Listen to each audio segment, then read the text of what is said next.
Hello, everybody. We are coming back with this with the linear talk cycle, and in this case, we are going to talk about emojis. Emojis appeared a long time ago. I remember when we used them. We used to use them in MSN. I think it was the first time that I saw an emoji. I don't actually remember, but yeah, it was kind of like 25 years ago, or 20 years ago, or maybe less. Yeah. I don't know if you remember when your sister sent you a message and it had a lot of emojis inside of the message because people used to replace word with emojis, and it was kind of annoying, right? With the big old emojis. Yeah. And so yeah, we are here with Valentín and Estanislao that are going to tell us a little bit about of the emojis and the history behind them and how they work. So, all you guys. Thank you, Shazy. Well, today the topic is emoji, as Juan Cruz said, and we're gonna tell you why do we think that they are not just pretty faces, right? So, awesome. So, my name is Valentín. I'm a software engineer. I'm also a front-end developer here in Lenio Labs. Hi everyone, I'm Estanislao. I'm also a software engineer, and I'm also working as a front-end developer here at Lenio Labs. Awesome. So I take the blame, and I will tell you guys how this topic came up. So I was procrastinating on Twitter and found a tweet about a guy finding really interesting how emojis were being handled by the spread operator in JavaScript, right? So I grabbed that tweet, posted it in the JavaScript channel. We got a lot of reactions and replies. And I proposed doing a Shayas talk, right? Well, it ended up being a linear talk. So here we are. Bear with us. I promise it's going to be really interesting. Okay, so I want to play a game with you guys. I want you to guess the length of the following strings in JavaScript. First, we have the string containing the word hello, and a string 2 containing the word hello, and emoji of a farmer, right? So we're gonna print out both of the lengths, but before doing that, I will take the first guess, and I will say that the first string has a length of 5. Do you agree with me, guys? I believe so. Okay. Yeah. So let's see. So I'll let you guys tell me what do you think the length of the second string is. I would say 5 from the hello, 5 from the hello in the space, and the emoji, right? Some of you say 8. Let me take a look at the chat here. 8, 7. Okay, yeah. 10. Okay. Okay, that's pretty interesting. So let's take a look at the outputs, right? We get a 5 and an 11, right? That's pretty weird. And today, Mario said 11. Okay, so today we're gonna have an answer for this question. And yeah, thank you, Stani. But also I wanna see how JavaScript manipulates strings. This is something Stanislao's gonna talk about a little bit later. But let's see how the split method and yeah, without Unicode, good. How the split method and the spread operator work, right? So we have the family emoji here. Yeah, there's a family emoji, and if we print the outputs of the method and the spread operator, you will see that we get an 11 using the split with an empty string, right? And we get a lot of emojis, right?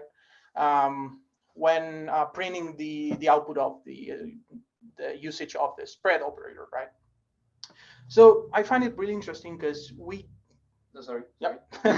I find it really interesting because we can see that in the first output, we get some kind of codes separated by blank spaces, right? And just take a look at those codes, and you will find out that those come in pairs, right? It's pretty interesting. And also, when taking a look at the output of the spread operator, you will see that somehow that's the combination of the family members in the first emoji, right? Can you see that? So we have a man, a woman, right, and two children, right? So that's a combination, kind of. So in order to understand this, and in order to give an answer to this question, let's talk about text and how computers interpret text, right? So most of us know, most of us have a technical background in computer science, right? Most of us are JavaScript programmers or Java programmers, and you know that computers deal with numbers, right? So these characters, in order to be encoded, are assigned to a number. Right? So in ASCII, that's an encoding system. The uppercase letter A is assigned to the number 65, right? And it's binary representation of a 0, a 1, followed by 5 zeros and a 1, right? Yeah, let's go to this next one. So, you know, ASCII only takes 7 bits for encoding, and 7 bits, it's about 128 combinations of different characters, right? So it's not enough for considering the whole plane of numbers of characters we use on a daily basis. You know, we have different languages like Japanese, Chinese, the Cyrillic writing system, right? We have a lot of scripts like Latin. So 128 combinations or different characters is not enough. So we had, back in the days, different encoding systems that coexisted. But the issue there was that they were not compatible, right? Because different writing systems were assigning different numbers for the same character, and the other way around, like, right? Same numbers for different characters. So they needed some kind of mapping tables or source maps for handling communications between different encoding systems. Also, as I already said, we have different languages which were taking different encodings, right? And we had also servers or devices like servers that were handling requests all around the world, and they needed to support different encoding systems using these mapping tables, right? So there was a lot of risk of data corruption. So a standard was needed, right? So that's how Unicode came up. Unicode stands for Universal Character Encoding, and it's a standard, right? It provides a unique number for every character, and it's widely adopted by all modern devices, applications, and platforms. When I would say applications, devices, applications, or platforms, we're telling mobile phones, operating systems, web applications. So I'll tell you guys, why do we think that Unicode is incredible? Well, first off, it provides support for all characters, modern and ancient. It also provides a common located data repository, or CLDR. And let's take a look at that. This repository allows translations of mass, date, and time. But for emojis, in this case, it provides short names, right? Describing names for every emoji. In this case, we have a woman in a wheelchair, right? And the short name that Unicode provided is a woman in a motorized wheelchair, right? This is not only helpful for search engines, but also for assistive technologies like screen readers that are describing what we are seeing on the screen, right? And Unicode also allows combinations of other characters, and we're going to call this grapheme clusters, right? So let's take a look at the woman in a motorized wheelchair, but with some kind of skin tone modification, right? A skin tone modifier, right? So this woman in a wheelchair is a grapheme cluster, and it's the result of the combination of the emoji of a woman followed by a Fitzpatrick skin tone modifier. Fitzpatrick is a scale from 1 to 6 of the different skin tones, right? Then we have a zero width joiner. That's another Unicode character. We're gonna talk about that Unicode character later. And we have the motorized wheelchair emoji, right? All of those combined create this woman in a wheelchair with some kind of skin tone. And also, it's not only helpful for emojis, but also for everyday texting, like everyday characters we use. For example, in Spanish, we use this letter that's the E with an accent. And this is a grapheme cluster as well that is the result of a combination of the letter E plus a combining acute accent. That combining acute accent is another character, another Unicode character. Okay. So, yeah. Sorry. Yeah. So, Unicode is also backwards compatible with ASCII, right? In UTF-8. Unicode does not only allows UTF-8 as an encoding system, but it also allows UTF-16 and UTF-32. Right. So let's answer the question we saw at first. Right. We're gonna apply the split operator with an empty string on the farmer emoji we saw on one of the first slides. But before answering that question, we need to understand, we need to know that JavaScript uses an encoding system, right, for their strings, right, for its strings. In this case, JavaScript is using UTF-16, right? And the method UTF-16 has to encode different characters, allows characters to be encoded using both 2 and 4 bytes, 16 or 32 bits, right? And how can we determine if those characters are going to be encoded using 2 or 4? Well, we have in Unicode, we have different planes. For the most commonly used characters, we have the BMP, that's basic multilingual plane, right? That's enclosing all the most commonly used emojis, characters, and those get encoded using a single code unit or 2 bytes, right? And the characters that are less commonly used, for example, emojis, are in another plane that's called the astral plane, right?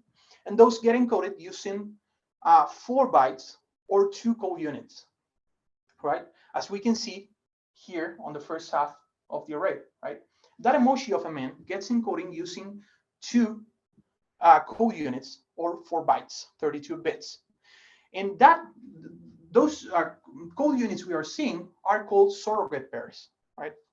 So the first code unit is the lower surrogate pair, and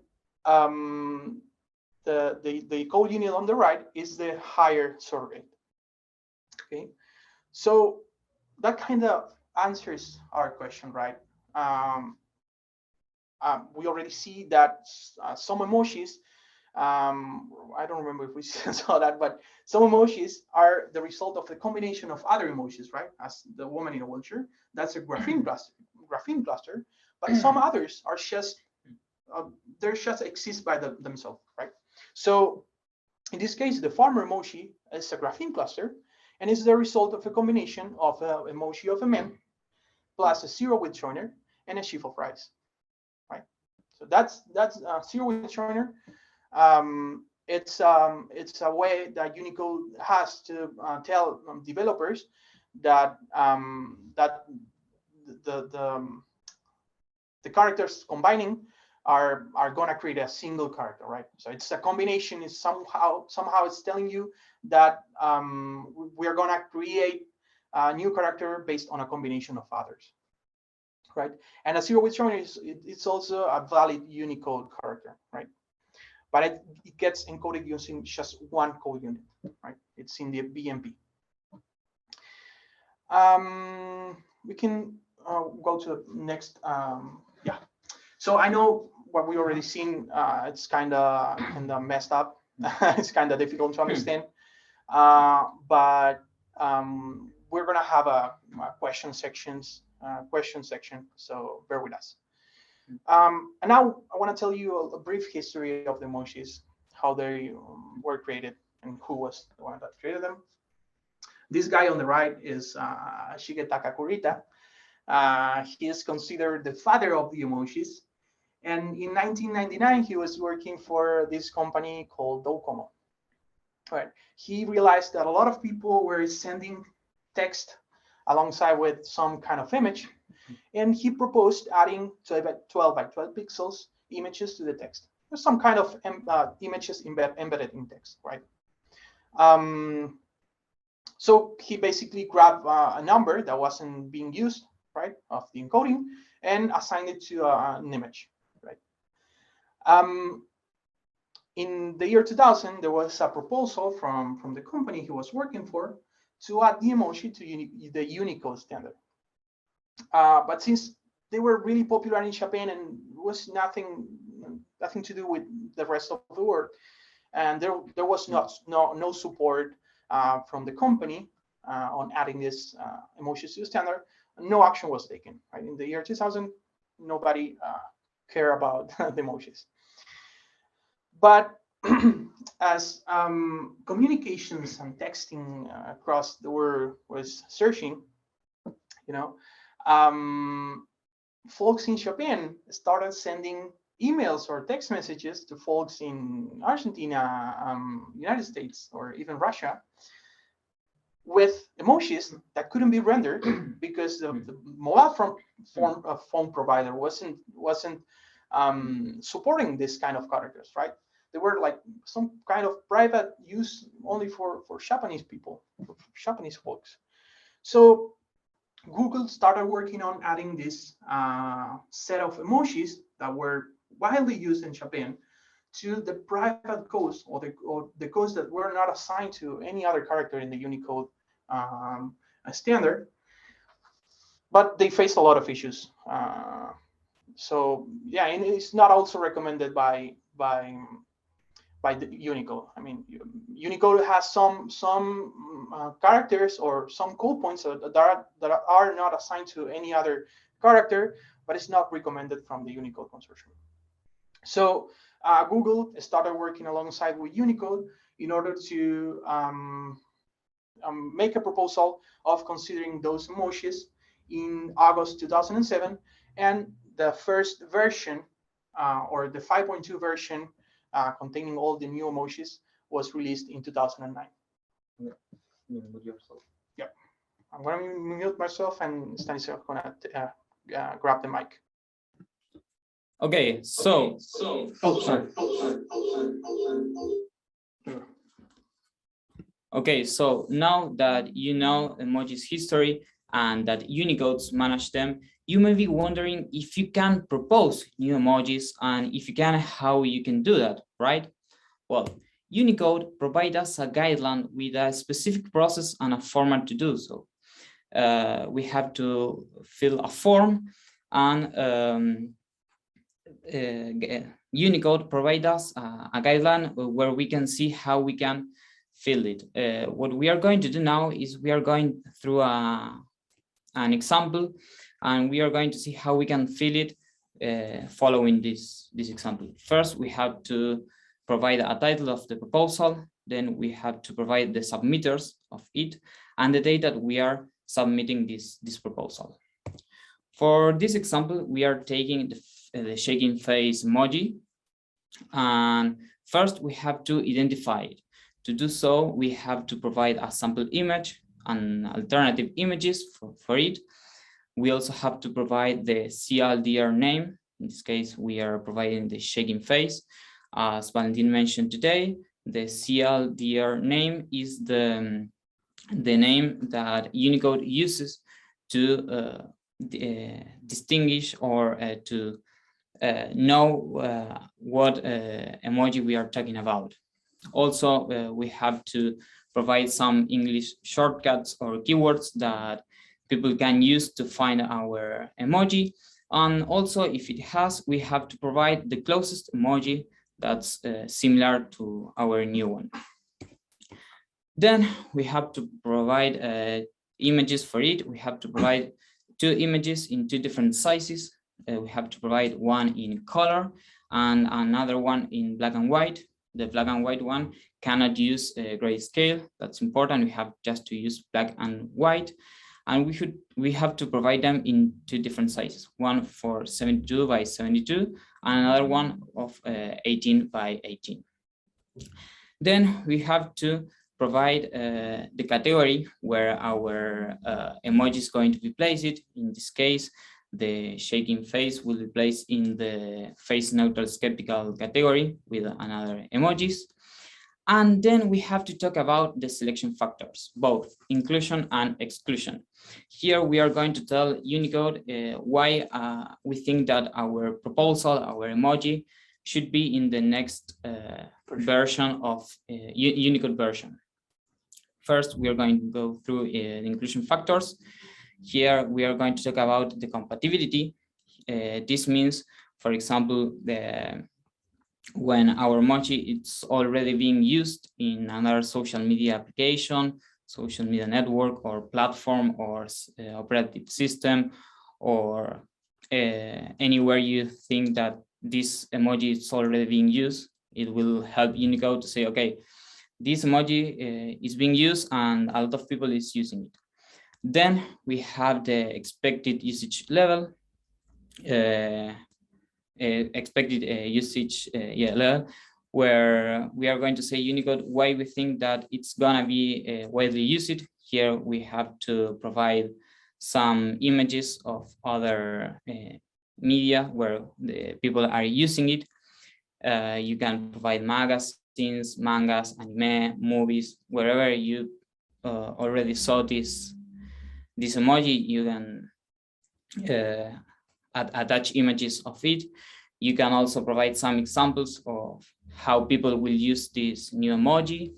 And also you can use, for example, Google Trends or Google Search. You can just Google shaking face and see how many search Google has for it and take a screenshot and attach it to the proposal. Then we have to talk about the distinctiveness. This is how easily can we can distinguish what we are talking about when we are using this emoji. I mean, an emoji should be explained by itself. If we have to explain why we are using that emoji, it has no sense. So it's important that it has some distinctiveness. And then we have to talk about the completeness. This happens when our new emoji are completing a group that already exists. Let's say that we have, for example, a yin-yang group, and we have the yin-yang, and we have the yin emoji, but we don't have the yang emoji. Okay, so we can say, okay, I'm proposing this yang emoji because it is completing an existing group. So it's also an inclusion factor. Then we are going to talk about the exclusion factors. For this, Unicode provides us a large list with a lot of bullets that we have to point out or answer. We're going through the most important ones.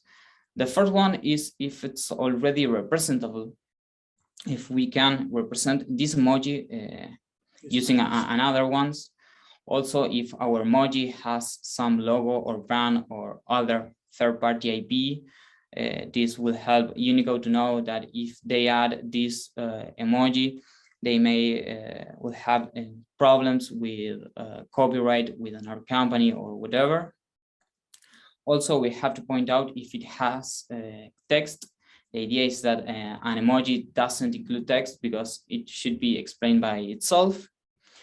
Also, if it's on a variation on direction, for example, if we have a guy that's running to the right, it has no sense to propose an emoji of a guy running to the left. So we have to point out that too. And then we have the open-ended, which is the opposite of completeness. Here we are saying, for example, that we are opening a new group, that it's going to be incomplete in this new version. For example, we are proposing the yin emoji, but we are not proposing the yang one. So we are opening the yin-yang group, but we are not completing it. And then the last bullet is other information. Here you can provide Unicode, or you can tell Unicode whatever you think that's important, or why you think that this emoji should be also in future versions of Unicode. So now let's talk a little about Unicode and JavaScript. As Valentín showed you today, when you use split and spread, split method and spread operator to a text, results are different. But why are they different? Well, the main difference between them is that they use different iterators. While the split method uses an non-Unicode aware iterator, spread does. That's why when we split a text with an emoji, the spread operator will know that we are talking about emojis, or not emojis, but an Unicode character that uses surrogate pairs. So that's why when we split that former, we are going to have a man, a zero with joiner, and a corn, and it will not split that man and that corn in two separate code units. That's what Valentín mentioned today. So let's say that, for example, we want to create Lenny Twitter, and we want that the tweet length matches with the yeah, we want to limit the length of the tweets, right? Yes, we want to limit the length of the tweet, but we want that the length of the tweet matches with the user's perceived characters. So for example, here, when we have hello plus former, we want that the length of the tweet has to be 7 in this case. So as we saw today, when we use the split, we get a length of 11. And when we use the spread operator, we get a length of 9. And how can we get the length of 7, the one that we are expecting? Well, Intel to the rescue. The Intel option, for the ones who don't know, is the namespace for the internationalization API. It provides us a lot of methods and objects that will help us to manipulate strings, dates, number, arrays in different language and in different writing systems. It's very useful, for example, when our website is growing up quickly and we want it to support different languages, and we want, for example, that the day that we are currently showing in Spanish, we want to show it in English with the English format, which is month, day, years. Well, we should use Intel because it's a good practice. Intel also provides us the segmenter object. The segmenter object is an object that allows us to manipulate strings in different writing systems. Because, for example, in Japanese or in Chinese or Korean, sometimes the space character is not always separating. It's not always separating words, because maybe you know that, for example, in Chinese, some words together creates a new one. For example, if you use scissors space man, it means that's a barber. But if you use it separate, it doesn't mean the same. So Intel provides us a segmenter, which helps us with the segment method to split this text in meaningful words. Mm-hmm. So that's what we are going to do. We are going to create a function that uses this segment object, and we are going to map it and get the segment of each segment. The user perceived character. The user perceived character. So here, if we use this split emoji function that we just created, we will be able to get the expected length of the text. So now you may have some question for us. I know that it may be. We wanted this talk to be quick, so that's all for today. We can think of doing another one if there is anything you think would be interesting to address. But yeah, we are open to questions if there are any. I have one. Can you do the reverse process? kind of like you show that you can split the emoji into their parts, but can you combine emojis in code and create and get the emoji that is the combination of those, right? Yeah. Kind of like doing the reverse when you split the family icon, can you reverse it to the family to the other thing? So let's take a look at this one, this example. So you're sharing this you're sharing this, right? Yeah, the page. Okay, what happens if I do this? Okay, so let's do something. Let's open What do you want to? Okay. Yeah. So let's open the console and see if we write a string. If we write a string, right? And we do this. How's the backslash here? Here. So UD83E and then another backslash and let's switch. The1, you'll see that you get the expected emoji. So you can also do that if you use the showing method. You will see that it gets recreated. So that's Okay. pretty interesting. Let me do this. That's amazing. Yeah, well, that's Unicode, right? That emoji of a man has a code point, right? But since emojis are in an astral plane, those get encoded using surrogate pairs, right? And since our browser is aware that we are using Unicode as an encoding system or an encoding standard, it's gonna understand that those characters, if the standard is properly applied, will be one single Emoji. emoji. This is a one single emoji. Amazing. Yeah, that's a pretty interesting. Any other questions? And if in there you sum the man plus the corn, you would get like the farmer. Well, Yeah. only if you use the let's do it. Let's do this. Let's do this. And can you please? And here you have. Okay, so it's UD8 U8 3C. 3C. See, and now we have a U D F 3E. 3E, right?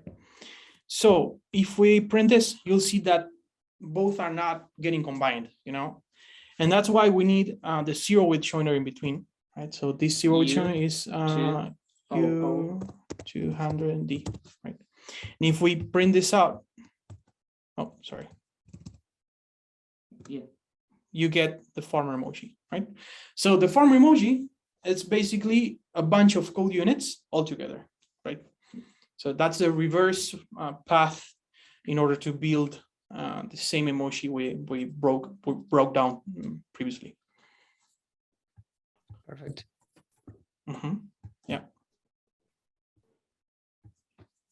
Any other questions? So I have a question. Do you know, or someone, or you guys have submitted an application for Unicode for some emoji or something? No. Oh. I don't know anyone. But anyone? Yeah, actually, a couple of years back, there was a huge debate and people pushing to get the mate icon in the Unicode set, and they made it. So it required a couple trials, but it finally was approved and incorporated. Yeah. Okay.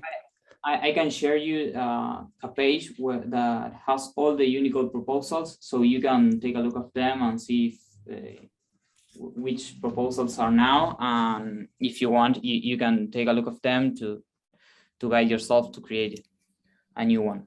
Oh, cool. Thank you. Yeah, it's open. Okay. For sure. Should be able to vote on which ones get added. Yeah. One comment, at least just to think about, because there are other ramifications about using Unicode, not just for emojis. The JavaScript world moves a lot faster than maybe other technologies, and especially a lot faster, like light speed compared to backend or database technologies. So in JavaScript, you may have a lot of libraries and utilities to control the length of a string, but they usually database technologies fall behind. And you need to be careful for those working in backend. You need to be careful how you size the columns, the data types in the database, and the sizes, because they usually are limited by bytes, and the Unicodes require 2 or 4 bytes depending. And you may think that you are sizing the column right, but you may have errors anyways.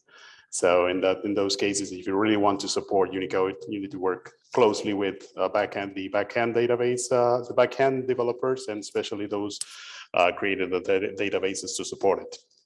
Not all databases support Unicode by default. Yeah. Also the encoding system should be if you're JavaScript, we should think of considering UTF-16, right? Well, something interesting is, for example, if you go to Twitter and you try, you will see that emojis takes a length of 2, no matter what emoji you use. If it's a combination like the farmer, or if you use a man, it just takes a length of 2. I don't know how they do that, we still don't know the answer. So yeah, we don't know the backend architecture, but they do it that way. Yeah, because it's hard to think how much space you need in the column that is going to contain this information, because a user can have only ASCII characters or maybe just entire emojis, and you never know how much space you need to allocate for it. Maybe the worst case scenario would be the safest, but you're wasting a lot of resources in maybe space. Right. Yeah. Sure. I have a question. What is the longest combination of emojis to create one emoji? Do you know? The grapheme cluster, we believe it's the family. Yeah, the family one. The family, and also if you keep adding skin modifiers, it gets huge. Right. Yeah, but we don't have a way of like live code it, because it will take some time. But we can share it on the JavaScript channel. We can search for it. Yeah. Amazing. Thank you. Yeah. Okay. Awesome. Okay. So guys, is there any other question? Okay. I think I would like to create an emoji builder, actually, or not a builder, but something that an UI that you could pick which emojis you want to combine, right? And then whenever you select one, maybe the other is disabled or something like that. That would be fun to see. I don't know if you found something like that when you did your research. No. On this. No, there are some websites to find emojis, but I don't know if it allows you to combine them. Okay. Yeah.